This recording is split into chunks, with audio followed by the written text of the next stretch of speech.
شما میتونید امنیت هم جا اجازه بگیریم برم تو یا ملاقات پیشم بچه‌ام برم هم احتمال قطعی بچه‌م پرون هر سبب پرونم کلمه پرونم نبیگو چه نپرونم مثلا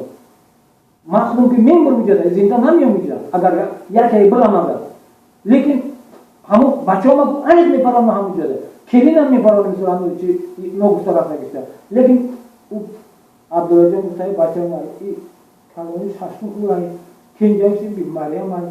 ما اون رو چه می‌کنم می‌سوزم همه قهر می‌آیم یاد شو میکنه یاد شو نمی‌کنه شما وقتی خوب نیست شما خوب نیسته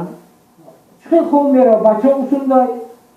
همون نبیرم دکوچی گناه داره چند ساله بوده نبیره کتون نبیرم یا تا 2008 ساله یا تا 2010 ساله یا تا 2013 ساله سه نبیرتون سه نبیرم هم سنده درسته